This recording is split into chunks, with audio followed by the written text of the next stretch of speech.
है कि इंडिया ने ऑपरेशन अजय के नाम से एक मिशन लॉन्च किया है इसराइल में। उनके जो इंडियन लोग फंसे हुए हैं उन्हें निकालने के लिए कहा जा रहा है कि 8,000 से ज़्यादा की तादाद में इंडियन वहां पर मौजूद हैं। उन्हें निकालने के लिए इंडिया ने ऑपरेशन अजय जो है वो लॉन्च किया है। क्या कहेंगे आप इंडिया के इस मिशन पर? देखें, ज़ाहिर सी बात है कि जब इसराइल में हालात उनके लिहाज से अच्छे हैं, इसराइलियों के अच्छे हैं, यहूदियों के अच्छे हैं, तो तब जो इंडियंस हैं वो अपने बेनिफिट हासिल करने के लिए, सारी बात है वो जो इसराइली हैं टेक्नोलॉजी के लिहाज से बहुत आगे हैं। और नो डाउट अमेरिका भी उन पे डिपेंड कर रहा है, डिपेंड भी है उन पे, डोमिनेट भी कर रहा है हर एक तरीके से। उनकी आपस में एक प्रॉपर वर्किंग है मुख्तलिफ प्रोजेक्ट्स पे, तो इंडिया की भी नो डाउट है। लेकिन जब वो जारी बात उनको पता है कि बंदे फंस चुके हैं हमारे, हमने निकालने तो हैं, ठीक है, अब वो सारी बात निकलने की कोशिश करेंगे। कभी आपने ऐसा देखा हो कि पाकिस्तान की आवाम कहीं पर फंसी हो और पाकिस्तान की गवर्नमेंट ने उन्हें निकालने के लिए कोई इकदाम किया हो? देखें, पहली तो बात यह है कि पाकिस्तानी गवर्नमेंट कैसे निकाले, हमारे पास कोई वसाइल ही नहीं है, तो अवाम जाए भाड़ में, जब वसाइल ही नहीं है तो वो कैसे निकालें, ठीक है ना। हमारी वो उस तरह से गवर्नमेंट नहीं है, और हमारी हम लोग अपने शहरी को सपोर्ट नहीं कर सकते। हमारे शहरी पाकिस्तान में महफूज नहीं है तो बाहर कैसे महफूज होंगे। आपको याद है यूक्रेन और रशिया की वॉर? जी याद है। कितने पाकिस्तानी वहां पर फंस गए थे? जी बिल्कुल फंस गए थे, लेकिन थोड़ी बहुत सपोर्ट मुख्तलिफ ऑर्गेनाइजेशन की सपोर्ट के साथ डेफिनेटली, इवन हम लोग उस वक्त भी डरे हुए थे। और आपको पता है तब भी पाकिस्तानियों ने इंडिया का झंडा इस्तेमाल किया वहां से निकलने के लिए। शायद आपको ये खबर ना याद हो, लेकिन हमें इसलिए याद है क्योंकि हमने इसके ऊपर पूरा प्रोग्राम किया था। पाकिस्तानी वहाँ पर फंस चुके थे, इंडिया ने अपने लोगों को निकाल लिया, अपने स्टूडेंट्स को निकाल लिया, लेकिन पाकिस्तानी स्टूडेंट जो वहाँ पर फंसे हुए थे उन्होंने वहाँ से निकलने के लिए इंडिया का झंडा जो है इस्तेमाल किया था। तो आप चेक कर सकते हैं कि इंडिया के झंडे की या उस कौम की कितनी पावर है।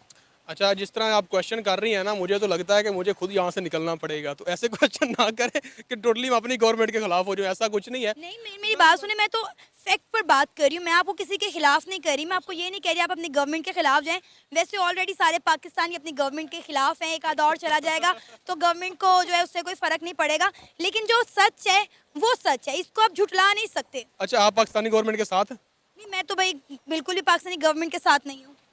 नहीं, देखें, पहली बात तो ये है कि गवर्नमेंट के पास अगर रिसोर्सेज हैं, अगर हमारे में वो वक़्त हो कि हम लोग अपने आप को किसी अपने फंसे हुए को बाहर निकाल सकें। अरे रिसोर्सेज बनाए जाते हैं ना। हम नहीं बना सकते ना, हमारा रिसोर्सेज ही नहीं है, क्या करें हम लोग, ठीक है। आप अच्छी पॉलिसीज बनाएं, दूसरे मुल्कों के साथ अच्छे ताल्लुकात रखें ताकि मुश्किल में आपकी कोई मदद करे। अब हम बात करें इंडिया की, जब भी किसी मुल्क पर बुरा वक्त आता है इंडिया सबसे पहले उसके साथ खड़ा होता है। आपको याद होगा तुर्की में जब जलजिला आया, इंडियन आर्मी सबसे पहले वहां पर पहुंची उनकी हेल्प के लिए, ठीक है। अब हमने कोविड का टेन्योर भी देखा कि कोविड में की जो सूरत हाल थी, इंडिया ने अपने लोगों को जो है सपोर्ट किया, मोटिवेट किया, लेकिन पाकिस्तान की गवर्नमेंट, आपको नहीं लगता कि हर लिहाज से हम लोग इंडिया से बहुत पीछे रह गए हैं? देखिए, नो डाउट हम लोग इंडिया से पीछे हैं, लेकिन अल्लाह का शुक्र है एक हमारे पास ऐसी फील्ड है, आईटी की फील्ड, हम लोग इंडिया को कम्पीट कर रहे हैं, नो डाउट। उसमें बताता हूँ, मेरे हालांकि मैं अमेज़ोन पे काम करता हूँ, ठीक है, मेरे मल्टीपल स्टूडेंट्स हैं अमेज़ोन पे, मेरे क्लाइंट्स हैं। अभी मेरे पास इंडिया के क्लाइंट्स हैं, ठीक है, हम उनका नाम तो नहीं मेंशन करूँगा, इंडिया के क्लाइंट स्टूडेंट्स हैं जिनको मैं खुद टीच कर रहा हूँ, अमेज़ोन टीच कर रहा हूँ। नो डाउट अमेज़ोन के जो ऑफिस हैं वो इंडिया में है, पाकिस्तान में नहीं है। अमेज़ोन की कस्टमर सपोर्ट पे जो लोग बैठे हुए इंडियन बैठे हुए हैं, लेकिन पाकिस्तानियों ने आईटी की बात पे, सिर्फ आईटी की बात पे अपने आप को इतना ज़्यादा पावरफुल पे किया हुआ है कि हम अपने आप को आईटी की ब्याफ पे ऑल ओवर द वर्ल्ड हम 3rd नंबर पे रैंकिंग में हैं इन अमेज़ोन, ठीक है। लेकिन ज़ाहिर सी बात है एज अ नेशन हम लोग गरीब हैं, लेकिन इंडिविजुअली तौर पे कुछ लोग ऐसे हैं जो आईटी के में एक अच्छा किरदार अदा कर रहे हैं, और नो डाउट हम लोग इंडिया से कम्पीट कर रहे हैं in terms of IT and in terms of cricket, you could say. आप आईटी की बात करें तो इंडिया में तो पूरी पूरी आईटी सिटी बनी हुई है। आपको पता होगा silicon city, Bangalore city, IT के नाम पर सिर्फ पूरी पूरी सिटीज़ बनी हुई है। तो आप कैसे कह सकते हैं कि हम आईटी में इंडिया को बीट कर रहे हैं या कम्पीट कर रहे हैं? देखें, अपने बलबूते पे इंडिविजुअली तौर पे जितना कर सकते हैं वो तो कर रहे हैं, ठीक है, नेशनल लेवल पे नहीं कर रहे, नो डाउट, ठीक है। नेशनल लेवल पर बात करें ना, इंडिविजुअल बंदे की क्या हैसियत होती है, आप मुझे खुद बताएं। ये जिस बंदे के पास इंडिविजुअली वो पावरफुल है ना, उसको नेशन से इतना फ़र्क नहीं पड़ने वाला, ठीक है ना। जो आजकल का दौर है ना, अगर आप इंडिविजुअली तौर पे पावरफुल हैं तो आपको नेशन पे आपको फ़र्क नहीं पड़ेगा। हाँ, आप जो किसी की अपनी सोसाइटी के लिए कर सकते हैं, लोगों के लिए कर सकते हैं, नो डाउट आप करें।